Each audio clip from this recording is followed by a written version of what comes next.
And talking about opening your mouth and speaking, many people usually they know what they want to say, but they stay silent.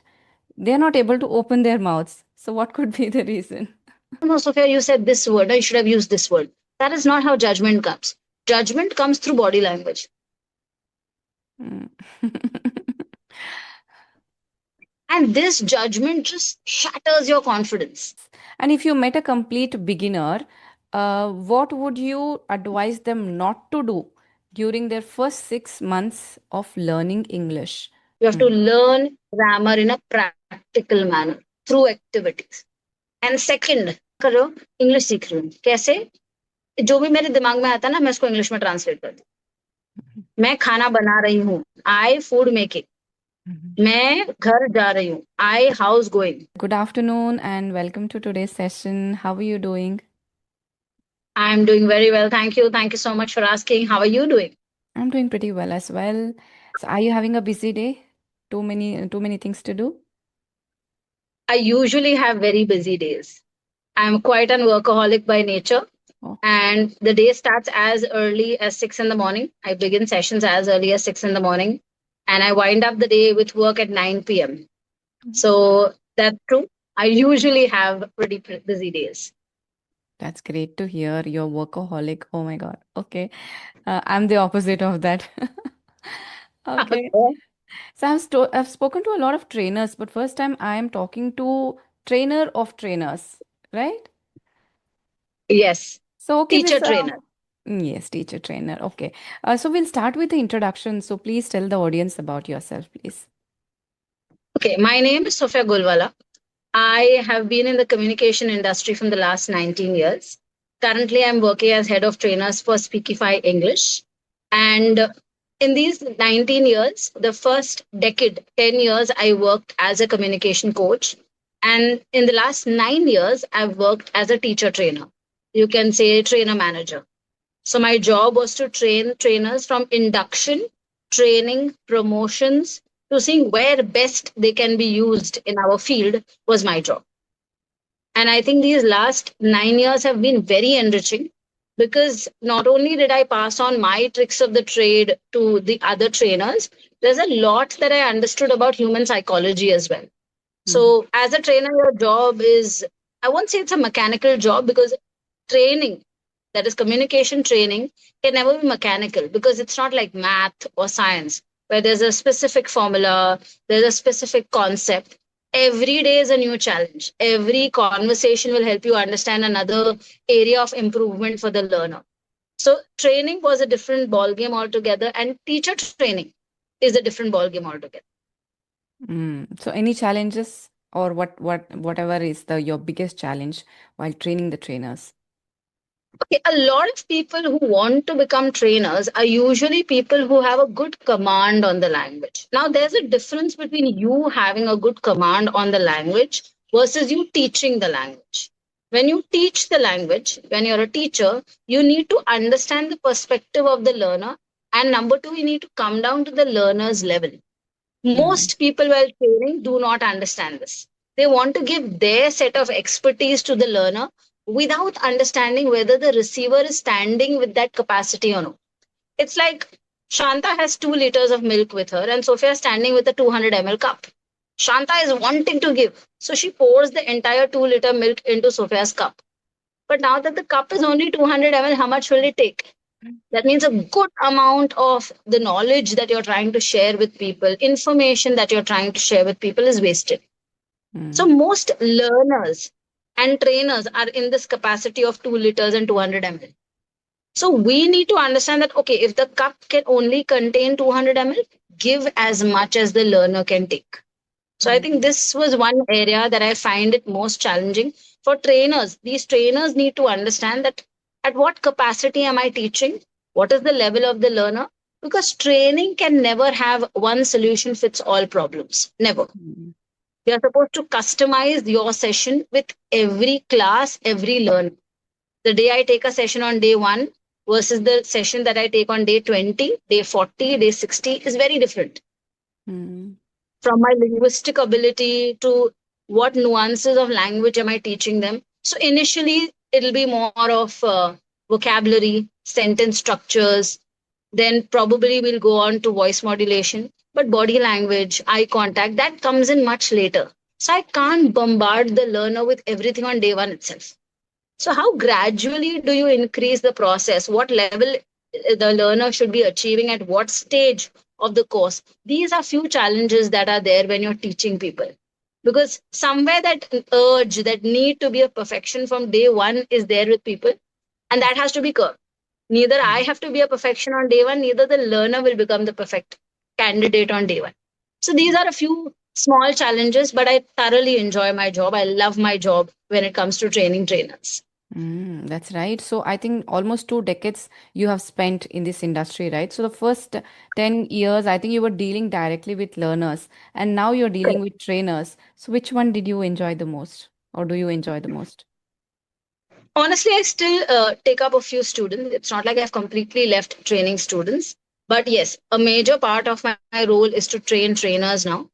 And to be very honest, I enjoy training trainers much more than I enjoyed teaching learners.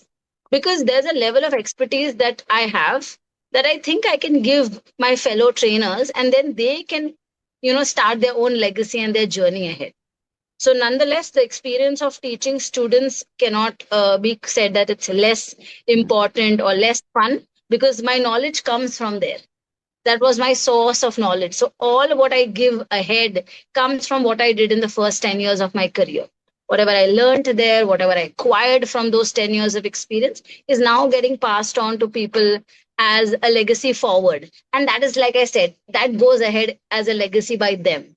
So, the fact that I am able to enhance somebody's professional growth and career, that Yeah. is very satisfying. So I thoroughly enjoy my journey as a teacher trainer. That's wonderful to hear, honestly. And once you're good at English, doesn't mean you'll be good at teaching as well. So that's what you So told this is today. one little uh, idea that you need to understand. Teaching is a very different ball game. So there are many professionals who speak very well. Yes. If you are in the HR, if you're from the front end kind of work, receptionist, etc., they all may have a good command on the language. But just because you have a good command on the language, it doesn't mean that you become a good teacher as well. True. So that has to be accepted by people first. That whatever you're good at, great. We need that skill, but that's not the only skill. It's like if I have to become a swimming coach, just because I know swimming, I can become a swimming coach. No, I should have the tolerance. I should have the ability to understand what challenges the other person faces. How do I start? Because maybe I am not that beginner level student. So I may not have an idea of how slow do I need to start teaching people. If somebody is at an advanced level, what kind of prompts need to be given to them? What kind of challenges need to be given to them? I may not be aware, because I have acquired the language little by little from school to college, college to work. And then all of a sudden going back to a level when I was in probably grade 3, how did I answer question? What is your name? My name is Sophia. Where do you stay? I stay in Mumbai. That is not the domain any which ways now. So yes, uh, it is a journey where you have to understand every day is learning. When you actually get down to training students, every day becomes a journey, and you should be mentally ready that I'm going to walk this path everywhere with the same zeal, the same enthusiasm that I started way back. Mm. True. And according to you, what is the biggest misconception people have about being a good English speaker?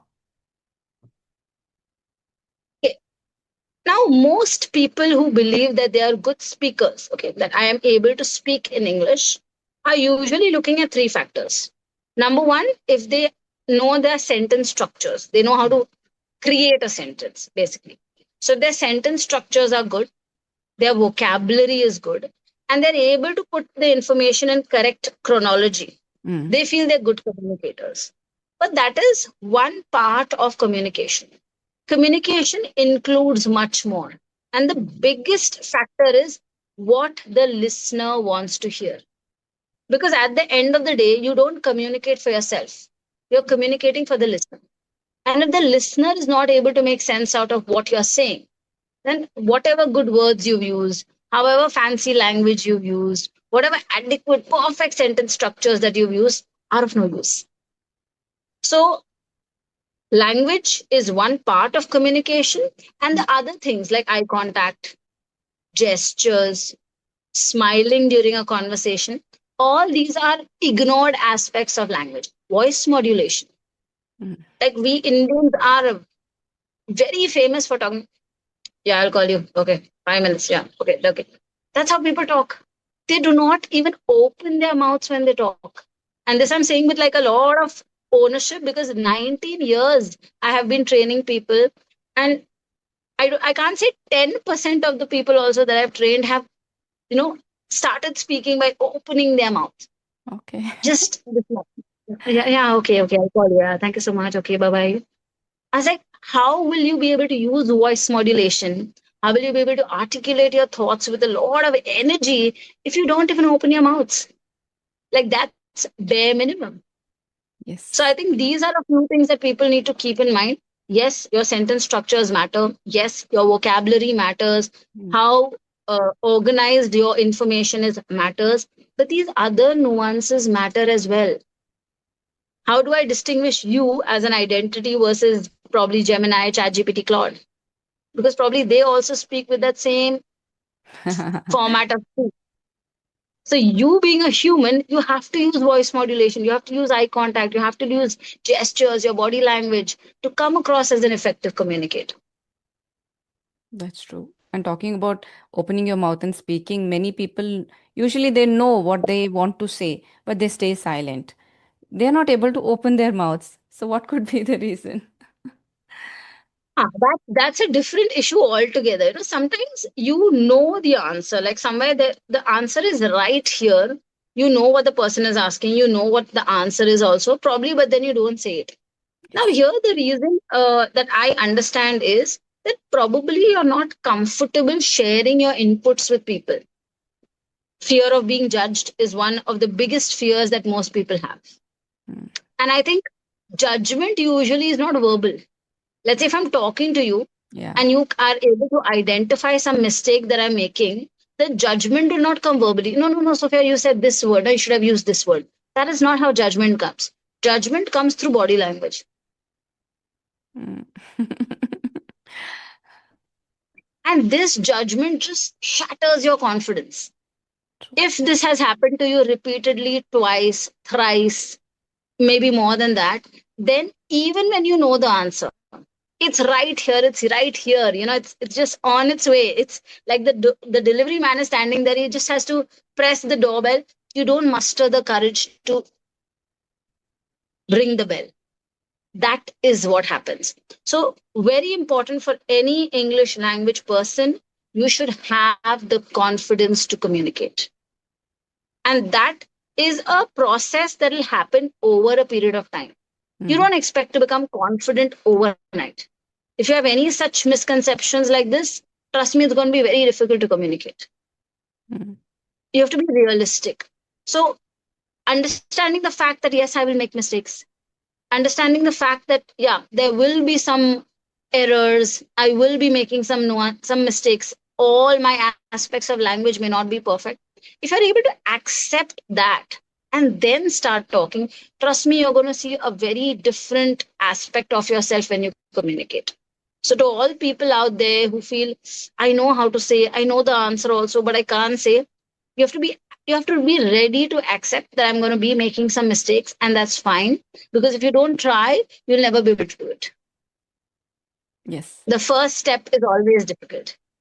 The beginning is always difficult. But if you manage to, make a head start, I know it's difficult. I know I'll make mistakes. People will laugh at me.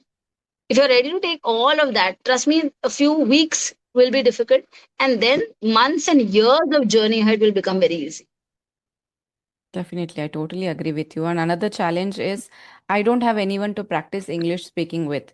This is a very common complaint, especially here in India. So, do you think it is a real problem or there is something deeper holding them back? Um, I feel that today with the technology that is there, with AI bots, etc., I don't think so. The real challenge is that they don't have anybody to communicate with or practice with. Mhm. The real issue out there is that feeling that, I may goof up somewhere. I'll make some mistake. I will not be able to present myself the way probably he or she expects me to communicate. That I think is a bigger challenge. Because with the onset of technology, very honestly, Shanta, I don't feel it's you don't have anyone to practice with. True. You can actually speak to a bot and get feedback instantly, immediately. I remember like 10 years ago, I'm talking about 2014, 2015, when I was working. I would tell people go and talk to anybody and everybody. Just get into a conventional store, just get into a mall and just talk to random people if you're not getting anybody to practice with. Mm. So if you tell me that okay, I don't have anybody to practice, I'll just say go to some mall, go to some store, and just start talking to the manager, start talking to the salesperson, because a person who wants to practice will figure out somebody to practice with.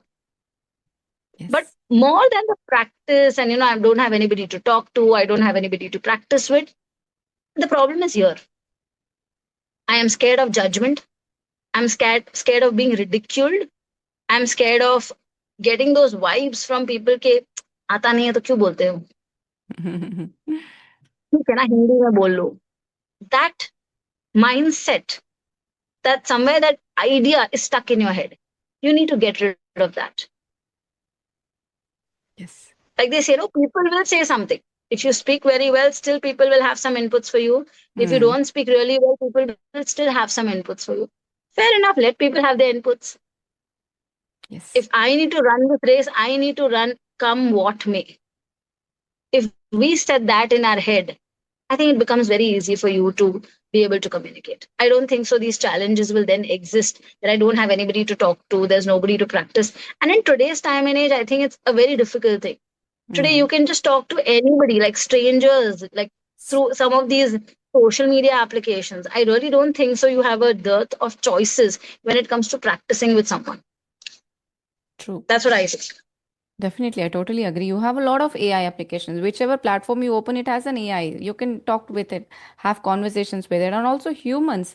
There are so many WhatsApp groups, Facebook groups. It used to not be there, Yeah. but now there are, so many options for you. And definitely, not having a partner is not a challenge, but I think fear is the biggest thing that is holding you back.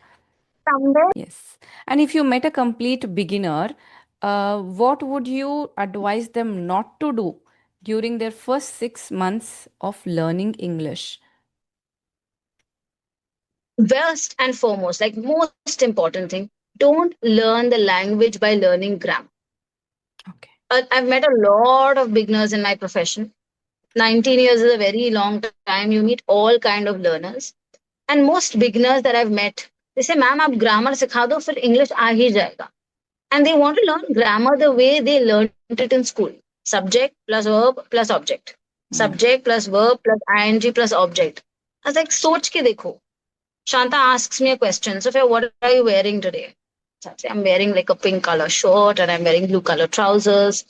Now, if I have to answer this, keeping the grammar rule in mind, what are you wearing? Subject I, helping verb I am, verb wear with ing. I am wearing. I am wearing pink color shirt. I am wearing pink color shirt. By the time you answer, Shanta's gone. Gone. Yeah. She's like, okay, tomorrow I'll come. You let me what you're wearing tomorrow now because it's taking way too long for you to come back and tell me what are you wearing. So this is something that people need to understand that the way you learnt grammar in school was more for exam purposes, the do as directed question, etc. Mm. In practical life, you cannot learn grammar theoretically and then expect that you will be able to speak it practically. Grammar has to be learned through activity. For example, somebody who wants to learn simple present tense, and let's say the student in front of me is a gentleman. I'll ask him that, okay, do one thing. Tell me what does your daily routine look like? Okay. So every statement that he says for his daily routine ideally should be in simple present tense. Now, for example, I'm teaching somebody simple past tense. I'll ask this person to tell me a story because any story that you say, you narrate a story, it has to be in simple past tense. There was a thirsty crow. He Yes. searched for water here and there. He found a pot with very little water. He dropped stones in it. He drank water. He flew away. All simple Mm. past tense. Now, the The nuance here is that if I'm talking to a man, the prompts need to change. When I'm talking to a lady, the prompts can change. For example, for a lady, I can tell her, okay, why don't you tell me the recipe of how to bake a cake or how to make your favorite dish? From the ingredients to the process, everything again is in simple present tense. Chop Hmm. some onions, Yes. grate a carrot, saute the onions, add some sauces, mix it for a while, put a lid on it and let it simmer for 5 minutes, garnish it with coriander. Again, simple present tense. So Hmm. rather than learning grammar by saying subject plus verb plus object, if subject is third person, he, she, it, or a name, then verb with S or ES. How do you learn this? And imagine applying it now. Sophia saying, make a recipe, tell me the recipe to make a tea. पहले पानी लेना है. First, subject, I, verb, take, पानी लेना. I take water. Does it even sound correct? Yes. Subject, verb, object is saying I take water. आपने बोला simple present tense होना चाहिए. सिंपल प्रेजेंट टेंस का रूल है सब्जेक्ट वर्ब प्लस ऑब्जेक्ट. और आई के साथ एस एस नहीं लगाना पड़ेगा. तो I take water. I keep water on pot. I put sugar. I put tea powder. I put milk. नहीं, ऐसे नहीं सीख सकते हैं. So first and foremost, please don't learn grammar theoretically. You have to Hmm. learn grammar in a practical manner through activities. And second, please do not learn English by translating it from your native language to English. Yes. May sound like a grammar class, but English is all about subject, verb, object. I am speaking to Shanta. और मैं शांता से बात कर रही हूँ. मैं आई शांता शांता बात कर रही हूँ speaking. I am sorry I speaking Shanta. Mm. Yeah. Sorry I Shanta speaking. मैं शांता से बात कर रही हूँ. Yes. I Shanta speaking. कोई मतलब ही नहीं बना सेंटेंस का. So if you try to translate your native language into English word by word, trust me, it's Hmm. going to be disaster. Because I've seen so many people sitting and translating their thoughts in English. And आप क्या कर रहे हो? English सीख रही हूँ. कैसे? जो भी मेरे दिमाग में आता है ना, मैं उसको इंग्लिश में ट्रांसलेट करती हूँ. मैं खाना बना रही हूँ. I food making. Mhm. मैं घर जा रही हूँ. I house going. No. Do not try to translate your language into English. And most importantly, when you're learning a new language, I don't know why there is so much of less importance to listening. Hmm. Everybody is okay writing. Everybody is asking me, Sophia, suggest books to read. Everybody is asking me, madam, किसके साथ practice करें? Practice करने के लिए कोई नहीं है. Nobody is asking me about listening. Hmm. How did we all learn our native language, the language we speak at home? I speak Gujarati in the house. Nobody taught me Gujarati. Nobody taught me the grammar of Gujarati. Nobody taught me vocabulary in Gujarati. Nobody taught me how to frame sentences and how to frame questions. But I believe I can speak Gujarati very efficiently without learning anything anywhere. How? And I didn't even go to a Gujarati medium school. I studied in a convent school. So there was nobody, neither at school nor at home, who taught me Gujarati. Hmm. The only way I learned the language was through listening. Because when you keep listening to the language, you build comfort with the language. And Right. that is what is missing with most learners, comfort with the language. The minute somebody is speaking in English, they start feeling nervous. यार ये तो English में Hmm. बात कर रही है तो मैं क्या बोलूं. That discomfort with the language has to go. And I'm not asking you to watch some American show or something like that. Start with by listening to simple English conversations. Start by listening to your favorite public speaker. A lot of Indian public speakers are available today who don't speak with an accent. Yes. I understand if you're listening to a British or an American, the accent is the problem. I was saying, fair enough. Don't listen to them. Listen to Indians, people Hmm. who talk in a neutral accent. The more you listen, the more you get comfortable with the language and then see the magic. So please don't learn grammar theoretically. Number Hmm. two, don't try to translate information from your native language to English. And last but not the least, develop comfort with English by listening to the language. So that's the only advice that I have for them. Yes. And also the factor of how long will it take me to speak English confidently. So, what factors actually determine the timeline for a learner's progress? Now, to be very honest, there are various factors that have to be considered before giving this answer to a person that, Hmm. how much time would it take for them to become a fluent speaker? Hmm. Of course, it's subjective. You need to Yes. first analyze the student and then give an answer. But I always believe that it should be something which is a long term process. Hmm. I just spoke about how I learned my native language. So I didn't listen to Gujarati for 2 weeks and said, okay, now bring it on. Hmm. So when I started speaking, I started off with words, moved on to smaller sentences, then probably bigger sentences, and then learning better words. So it was a long term process. So for any learner, the time duration required to learn the language cannot be ascertained randomly. Hmm. And even the observation period, Shanta, sometimes is very long. I need to observe you for a few weeks to be able to tell you that probably this is going to take like 6 months, a year. So factors should be constant analysis of the student, Hmm. areas of improvement. If Yes. let's say somebody comes to me with adequate vocabulary, decent sentence structures, Hmm. but has an issue with organizing ideas, now Hmm. this can be solved within 2 months. Okay. You have to organize your ideas. Now, sentence structures that are pretty intermediate in nature, for them to reach advanced level will take another 2 months. If your vocabulary again is basic or intermediate, a few more months. So a minimum of 6 to 8 months is what a usual learner takes to acquire the language and Yes. to have that confidence that they're able to effectively and confidently speak the language. So usually the areas of improvement have to be assessed, and most importantly, where do you see yourself as a learner? For example, if I come to you and say, Shanta, just train me to give this interview next month, Hmm. then Shanta knows there's a clear objective for which Sophia is with me.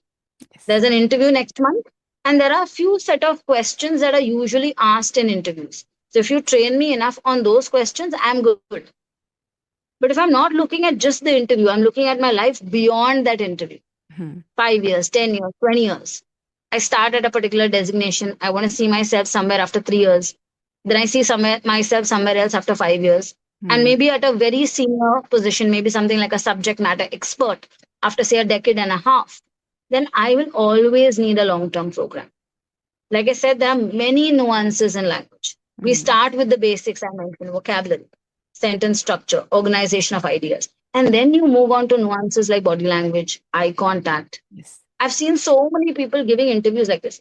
Yes, sir. Yes, sir. Okay, sir. Yes, sir. I've done this. It's like as if you're facing a war. You're not facing a war. It's a human interaction. I don't understand how people don't smile while talking. 19 years, I'm telling you, every time I have to tell the people. In between when they're speaking, I'm like doing this smile. It sounds as if I've given them some punishment. I'm holding a gun on their head. Say this. No, the comfort in the language is always visible when you smile. The Hmm. spark in your eyes that makes the other person feel comfortable. Okay, I want to talk to this person. Even Yes. if the interview goes on from 5 minutes to 25 minutes, the interviewer is also okay. Or else I've taken interviews of people and I'm like, yeah, yeah, that's it. 5 minutes, I'm like, okay, I'm done. I don't want to ask any more questions because you look visibly scared of me. You appear as if, what have I done? I'm at a safe distance from you. Don't worry. I'm not going to pounce on you. Nothing like that is going to happen. We live in a civil society. You're absolutely safe. Do not worry. That's the kind of vibe. So if you want to really enhance your language skills, look beyond the obvious, and that would take time. So an ideal duration for anybody should be anything above 6 months. Don't expect miracles before that. Absolutely. Yes. And such a small thing that is smile, but it has such big impact on it, right?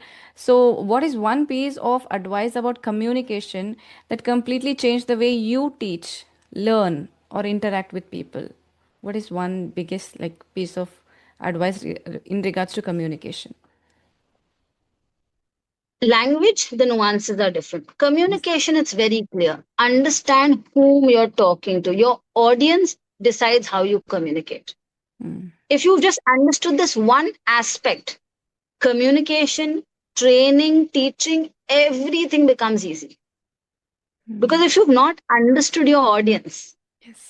however effective you are at speaking the language, you will not be able to communicate. Mm. I'll give you this example. I was talking to someone and I said, there's a concept in English training called analogy. You use an example, an object to talk about a situation or to explain a concept. Mm-hmm. And I asked this person, what analogy would you give in this situation? Now, in previous sessions, I had mentioned this example of a salt. Okay. And in this situation, I told the person, this man is the CEO. So he said, he used the same example that I used in the class. Like salt is the main ingredient in food. Any dish that you make, if you don't add salt, it's tasteless. Even if you've made it with like 30, 40 ingredients, till you don't add salt, the food is not tasty. And he used the same example. I said, you're talking to a CEO, a man who's probably never entered the kitchen. He Mm-hmm. has no clue what goes into his food. And he's clueless. Ki, acha, there are 50 ingredients, but the taste comes from salt. Okay. Was it impactful? The answer is no. But if I give this example to a homemaker, Yes. okay, Santa, start making this dish. And I hide salt, one ingredient. If Shanta is able to recollect that ingredient, well and good. But Mm. if Shanta forgets that ingredient and she puts everything on the table, this dish will still not become tasty because that one ingredient was missing. And all homemakers, all women will agree that Yes. salt is the heart of the dish. True. Just the right amount of salt brings a sea of a change to what you're eating. But this example doesn't work with a CEO who's never entered the kitchen. Mm. So I told him, think of something else. And to my surprise, he came up with an example. He said, what if I use the example of a buffet, of a buffet? I was like, okay, try it. So he said, sir, because I told him I'm the CEO, he assumed that I have to be a sir. He said, sir, have you ever been to a buffet? I said, yes, plenty of times. How do you choose what to eat? I usually take a look around what options are there. Whatever looks appetizing, I take small portions of it. And then whatever worked for me, I take an additional portion of it.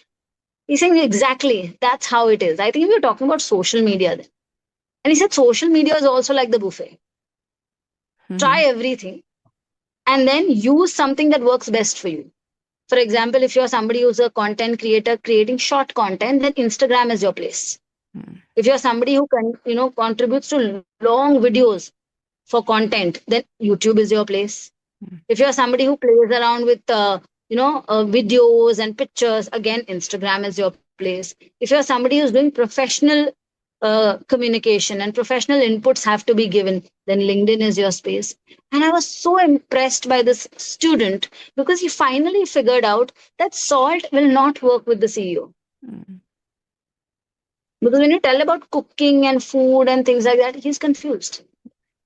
But when you talk about something that is a daily part and parcel of his life, when they go for conferences, etc., they do eat at buffets. So that's something which is a daily experience for him.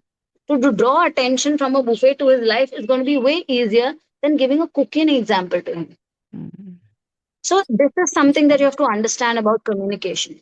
Understand your audience. From what you're saying, how you express yourself, what examples you're using, everything depends on your audience. So understand your audience and see how you shine.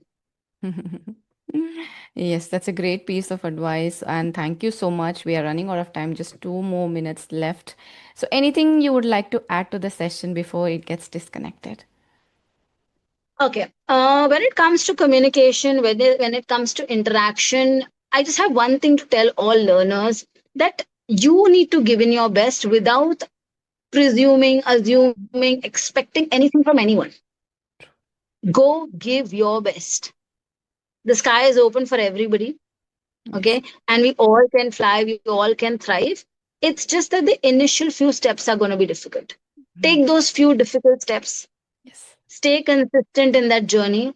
and within a few weeks itself, you're going to see aiming at the sky, flourishing and thriving out there. So that's my only advice to people. You Yes. were a great host, Shanta. It was great talking to you, nice talking to you, and I hope my insights help somebody. Definitely, they helped me, so I'm sure they're going to help the audience as well. Thank you so much for the session. It's really priceless. You're most You have a good welcome. day. You too, dear. Bye bye. Bye.